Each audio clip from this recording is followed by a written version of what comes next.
Hello friends, জয় মোহনবাগান। মনভীর সিংয়ের চোট কতটা গুরুতর সেটা নিয়ে কিন্তু এখন মোহনবাগান সমর্থকদের মধ্যে সবথেকে চিন্তার বিষয়।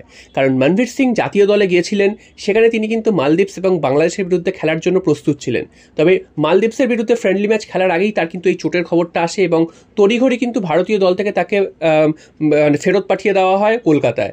তো এইটার পরে কিন্তু মোহনবাগান সমর্থক এবং মোহনবাগান ম্যানেজমেন্ট প্রচণ্ড ক্ষুব্ধ হয়েছে, কারণ বারবার মোহনবাগানের প্লেয়াররাই জাতীয় দলে যাচ্ছে, সেখানে গিয়ে চোট পাচ্ছে এবং তারপর ফিরে এসে কিন্তু সেই চোট নিয়ে বসে থাকছে এবং মোহনবাগান সাফার করছে। তো এবার কিন্তু মনভীরের ক্ষেত্রে একই ঘটনা ঘটেছে। এর আগে আমরা দেখেছিলাম যে আশিক কুরুনিয়ানের ক্ষেত্রে এই ঘটনা ঘটেছিল এবং তারপর কিন্তু আশিক কুরুনিয়ানকে আমরা কিন্তু বহুদিন মাঠে দেখতে পাইনি এবং তার ফল কিন্তু মোহনবাগান ভুগেছিল। তো এবার মনভীর সিং জাতীয় দলে গিয়ে চোট পেয়েছেন এবং তার চোট কতটা গুরুতর সেটা কিন্তু এখনো বোঝা যায়নি, বা জাতীয় দলে সেখানে কিন্তু তারা পরীক্ষা নিরীক্ষাও করেনি যে চোট কতটা গুরুতর। তবে যেটা জানা যাচ্ছে যে তিনি কিন্তু ম্যাচের আগের দিন তিনি যখন রিহ্যাব করছিলেন তখন কিন্তু তার চোট লাগে এবং সেখান থেকেই কিন্তু এই চোটের সূত্রপাত, এবং তারপর কিন্তু জাতীয় দল থেকে তাকে তড়িঘড়ি কলকাতায় পাঠিয়ে দেওয়া হয়েছে।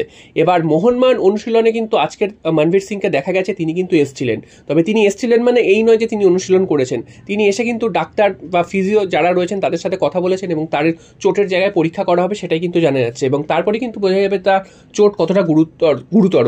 তো এখন সেমিফাইনাল ম্যাচ কিন্তু অনেকটাই দেরি রয়েছে, প্রায় 3 তারিখ কিন্তু মোহনবাগান প্রথম সেমিফাইনালে নামবে এবং দ্বিতীয় সেমিফাইনাল 7 তারিখ রয়েছে।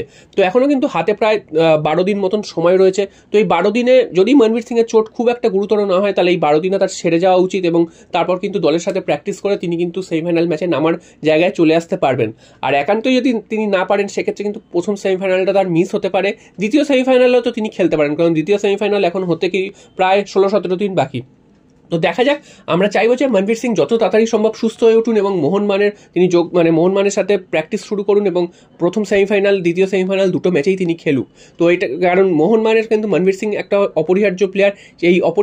এই মনভীর সিংকে ছাড়াই যদি মোহনবাগান খেলতে নামে সেক্ষেত্রে কিন্তু অনেকটাই কিন্তু ডান দিকটা উইক হয়ে যাবে। যে মনভীর সিং যে রোলটা প্লে করে সেই প্লেটা কিন্তু এই মুহূর্তে কিন্তু মোহনবাগান দলে কিন্তু অন্য কারোর উপর ভরসা করা যায় না। তাই মনভীর সিংকে আমরা চাইছি যেভাবেই হোক কিন্তু তাড়াতাড়ি তিনি ফিরে আসুক দলে। তো দেখা যাক শেষ পর্যন্ত ডাক্তারি রিপোর্ট কি আসে, তারপরে কিন্তু নেক্সট আপডেট পাওয়া যাবে।